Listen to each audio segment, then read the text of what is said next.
This is the College Blitz on CBS 17 Plus. It is the College Blitz, and welcome to it. Talking about another week of college football in the Triangle, and a lot to talk about as we get close to approaching the halfway point in the season of a couple of the teams in the area. Certainly some things coming into focus here as we approach this next week of college football. I'm Kevin Holden. We will have Sarah Holland and probably Todd Gibson back on the show in the weeks to come. It's a busy time right now. Sarah's very busy. We got the start of the hurricane season, and she's got some assignments associated with that. But do not worry. Sarah will be back with us soon enough. All right, let's just get right into it because it was a bit of an up and down week, let's just say, in the world of college football in the Triangle. And unfortunately, we start with the down part of sorts, and that's NC State's game against Virginia Tech. That was a 23-21 loss by the Wolfpack. And if you look at the numbers, the base numbers, C.J. Bailey was 26 of 34, 240 yards and 2 touchdowns. Okay, if you didn't know the final score of the game and I gave you those numbers from C.J. Bailey, you'd say, okay, that could be a winning performance. Hollywood Smothers had just 67 yards on the ground, and you could say, well, okay, not his best game, but still something that could lead to a win for NC State, especially if the defense held up. Well, what the defense did was allow 229 yards on the ground, and being gashed by the run turned out to be really the difference in this game. So there's a couple of drives here that set up with NC State's run defense being a factor in a negative way in the outcome of this game. At the end of the third quarter, there was a drive that was just 2 plays, but the first play was an 85-yard run that then set up a touchdown run on the very next play. That gave Virginia Tech a lead, and then NC State came back, took a lead themselves. And right after they did that in the fourth quarter, there was a 9-play drive in the fourth quarter that set up a field goal. It was about halfway through the fourth quarter when that field goal happened.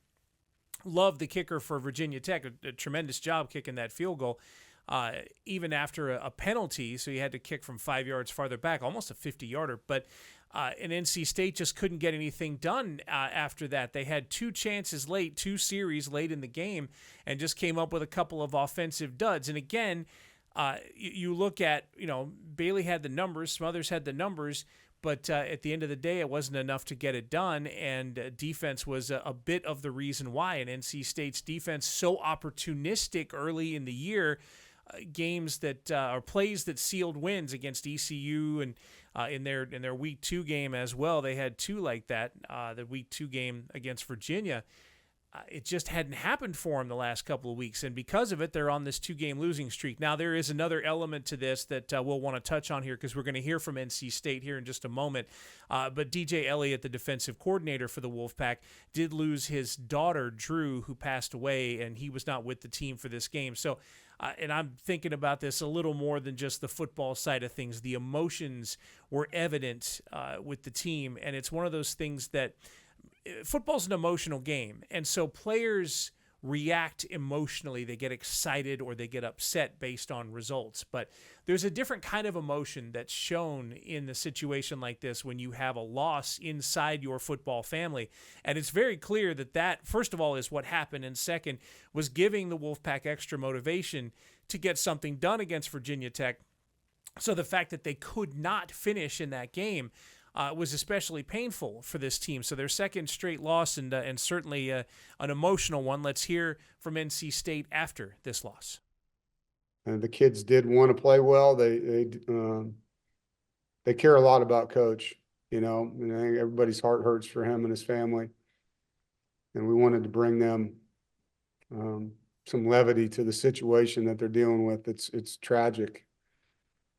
Been coaching a long time. I've never had a staff member's child pass away my entire career. Man, I can't even tell you how hard this week's been. I mean, there's 7 more games that we get to play, and I say that we get to play, and we get to live our lives one day at a time. We have an opportunity to stand up and fight, and that's what this program's always done. That's what we'll do. Put our best foot forward. My job is to help them get back, and I'll do my best to do that. And we care a lot about these young men, and they care a lot about this program. And so we're not going to sit around and feel sorry for ourselves tomorrow. We're going to get back to work. Man, Caden Fordham was absolutely torn up in the post game about the tough loss, the close loss, but also trying to win it for his defensive coordinator DJ Elliott. So that in the case of NC State, as they get to practice this week, as they get ready for this next showdown against Campbell, it's about more than just snapping a 2-game losing streak. Obviously, there's some hurting hearts in the NC State family, and they will, sometimes football can be the best healer in a situation like that, so they can put hearts, minds, and emotions into the preparation for Campbell. So clearly that's a factor that goes into a game like this, a 23-21 loss to Virginia Tech, the second straight loss for NC State. And on the opposite side, a second straight win for Duke, who did beat the Wolfpack in the previous week, but then went to Syracuse and put up what was by far their most impressive game of the season. Syracuse had been a team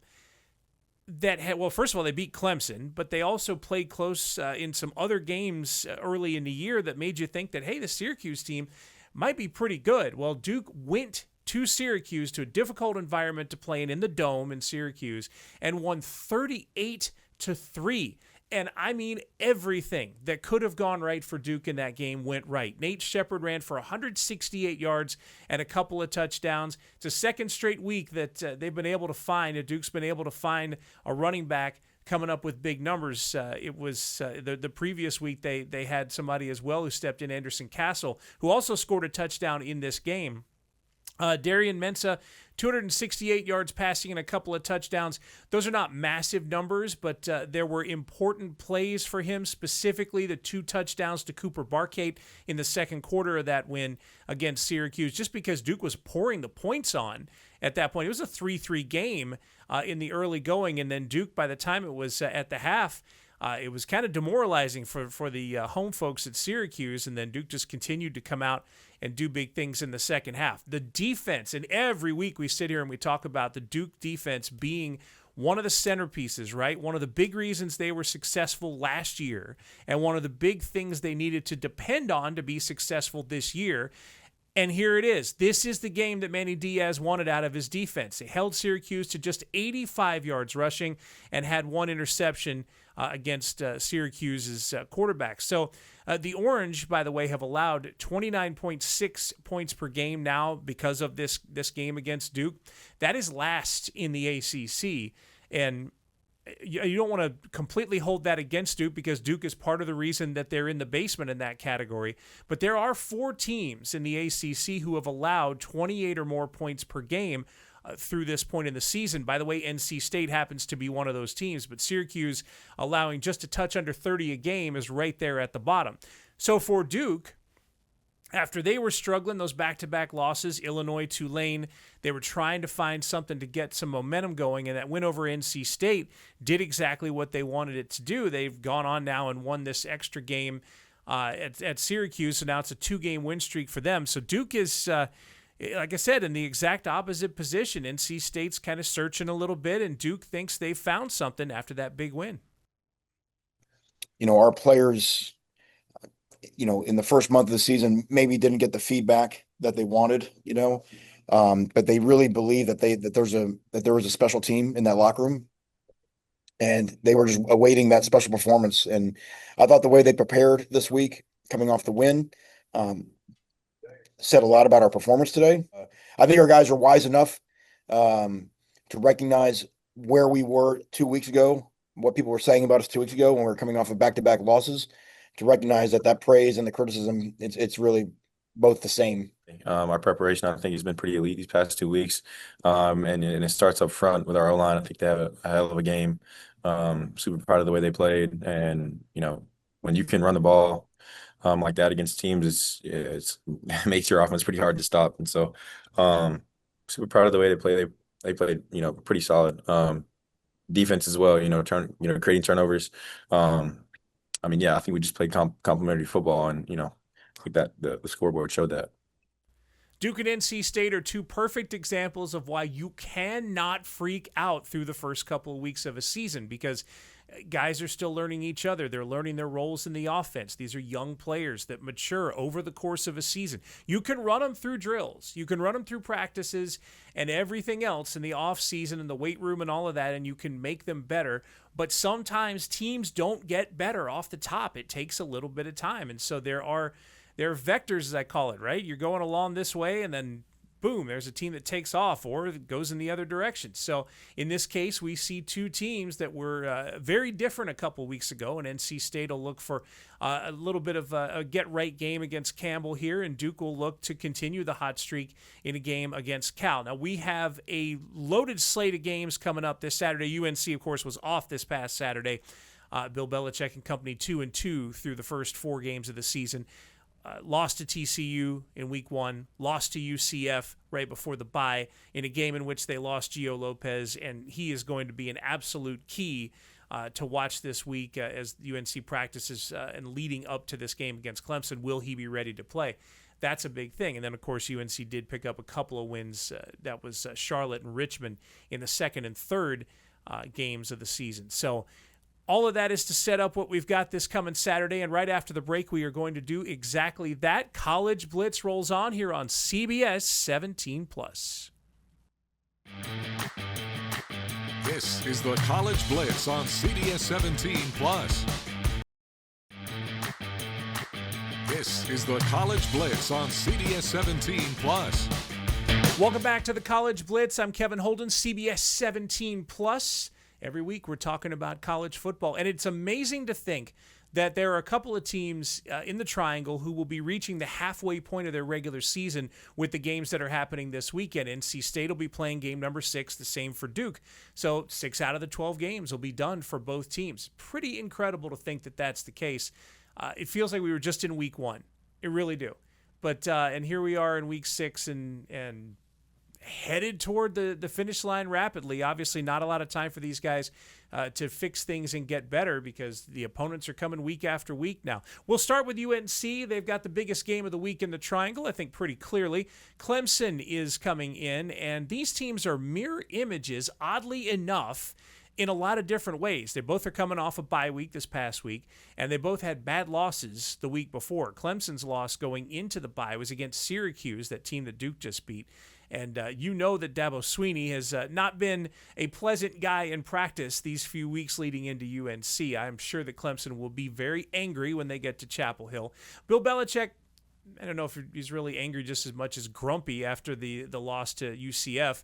And UNC at 2-2 is an interesting case study because we still really haven't seen much of a ceiling against a power conference kind of team. We've seen them beat Charlotte and beat Richmond, but the other 2 games that they've played, the TCU game and the UCF game, certainly have not gone their way and haven't been particularly close.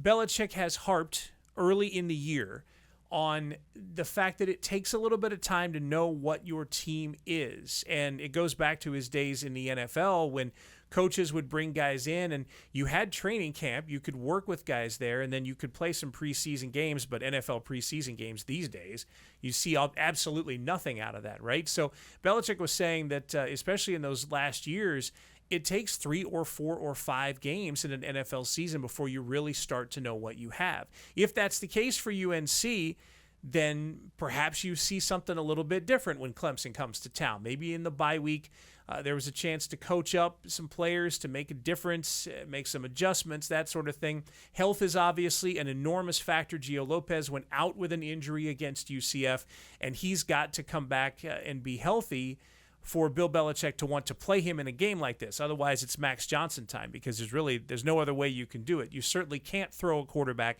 at Clemson at not 100%. That would be a very bad idea. And again, Clemson, throw the record out. That's a team that's been a powerhouse for a lot of years. There's certainly that mindset, that philosophy as they come in, that they are entitled to the wins. And you are going to have to work hard to beat that team even in your own house. Here is Bill Belichick setting up UNC against Clemson. We'll also hear from Dabo Swinney as well. It's a good football team that we're preparing for, and they've lost a couple of tough games. but they're, obviously have a lot of talent. Has some very explosive players on both sides of the ball, and a very experienced team as well. So, they definitely know what they're doing. Turnovers have hurt them in a couple of those losses, really probably all of them. So, a couple plays here or there, and this team could easily be 4-0. So they do a good job, as far as how they put it together schematically to challenge you. They know what they're doing. But, again, I think they're still kind of growing into their identity of who they're doing it with. I think it's a team that's getting better. Again, there's some unknowns with the quarterback that you just don't really know right now. And a lot of times when you have multiple quarterbacks, they can run they're similar and they run the same system, but this is a little different scenario as far as style of play. So I think that presents some challenges, but just excited to get back out there. Clemson is not quite been what they've been in previous years. The record tells you that, but so do the offensive numbers. Clemson has scored fewer than 20 points a game. 19.8 is last in the conference. Could you imagine Clemson being the least potent offense in the ACC? That is exactly what they've been. By the way, UNC at 21 points per game, not too much better in the 17-team conference. UNC is 15th in points per game. Clemson is 17th in points per game. Maybe somebody fixes that, but it could be a little more of a defensive battle strictly based on the fact that the offenses haven't quite found their rhythm in the first half of the season. All right, let's move on to NC State against Campbell. NC State, as we've mentioned, 2 straight losses coming in. This is a get-right game. And there was, again, not long ago, a thought process that NC State would have a chance to be 6-0 before they went to Notre Dame. When they were 3-0, it looked like at least a possibility, but NC State had their struggles against Duke. They lost that one. Then, of course, this game against Virginia Tech that happened this past Saturday. So at this point, it's not so much about being 6-0 and going in, just trying to get one on the right side of the scoreboard and then get to South Bend and then work the rest of the season from there. Campbell coming in here in the middle of a season presents a little bit of a different challenge because you know a little more about who Campbell is than if you had seen them in week 1 or week 2. The Fighting Camels just lost to Western Carolina last Saturday. That was a 1-touchdown loss, an offensive shootout, 42-35, and then before that they had a 2-overtime win against Bryant, and if I remember right, they scored 50 points in that game. So we know this. The offense is potent. It has emerged over the last couple of weeks. Campbell lost some close games early on. Certainly the overall record is not where Braxton Harris wants it to be, but his offense has shown promise in these couple of weeks. Now, when you talk about this game, clearly these two teams are matched only in geography, right? They're different conferences, different levels, different whatever. And each coach is thinking about how his team can be better, not in this necessarily in this week, but in the weeks after. NC State wants wins going in to November and into those great rivalry games that are coming up. Campbell just wants to set it on a good level, before they play that second half of their schedule. So what you're going to find about this is instead of most matchups where you have coach thinking about the other coach or coach thinking about the other team, there's a bit of a theme to this one, and the theme is it's about us. These coaches thinking about their own teams and their team's progress for the second half of the season. Here is Dave Doran and Braxton Harris as NC State and Campbell meet this Saturday. It goes back to us doing what we need to do, be efficient, be balanced, have explosive plays, win the line of scrimmage, get the ball to our playmakers, give CJ time to do what he needs to do in the pass game, and allow our tailbacks to make plays in the run game.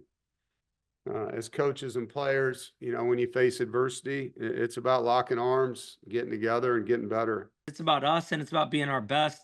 And this is just another opportunity to be able to go be our best. And we get a chance to learn about ourselves.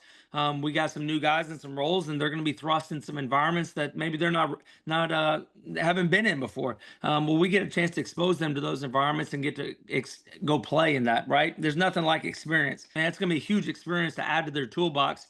Then we get back in CAA play after this game. That's going to be a huge advantage for those kids.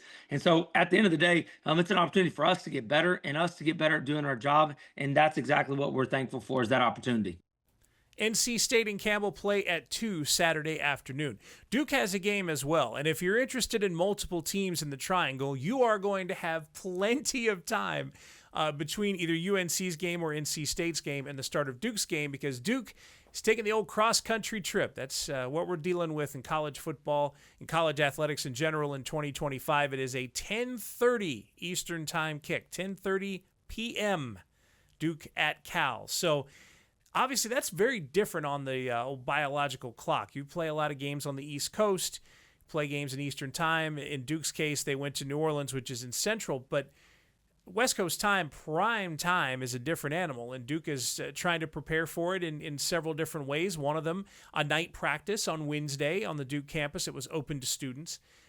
Just trying to figure out some way to get the body used to what will be a very different time, because 10:30 is very late on your own personal clock to start a football game for sure.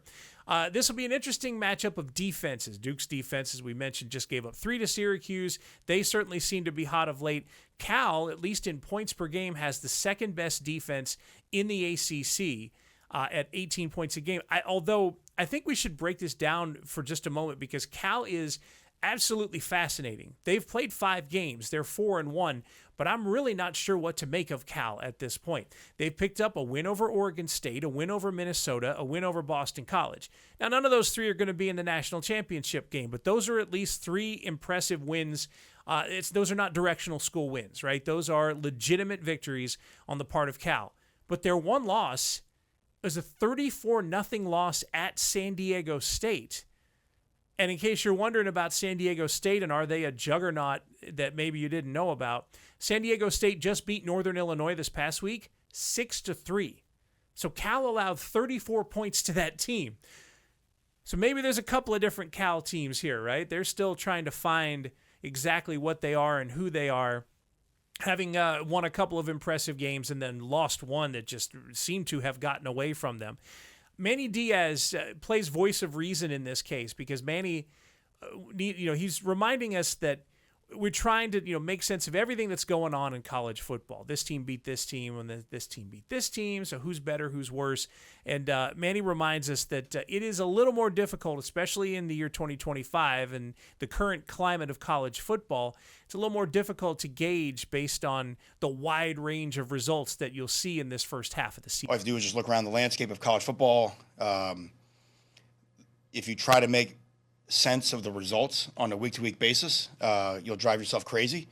And so what we talked about to our team is that what you see now in college football, because the disparity of talent is so broad, what you're watching on Saturday isn't whether someone's, the narrative sport of whether someone's good or not good or whatever. You're watching their preparation, you're watching their mindset. There's no other way to explain some of the results that we've had in the month of September. So that's a really hard thing to do, is to maintain a consistency of preparation and mindset week after week. And that's now our challenge, having responded from losing 2 straight games to winning 2 straight games, to look for those signs of, of complacency, arrogance, the mindset that we haven't figured out. Because, again, we got to go on the road, we got to go out west and play a team that's 4-1 coming off of a big-time come-from-behind last-minute victory, who will be playing with a ton of confidence. And on top of it, going all the way across the country to play that game and play it at 10:30 and have it finish at maybe 1:30 or 2 o'clock on your own personal clock, being used to Eastern time. So Duke's got an interesting challenge there. We may not be able to put our finger exactly on how difficult that will be, but it could be an interesting challenge.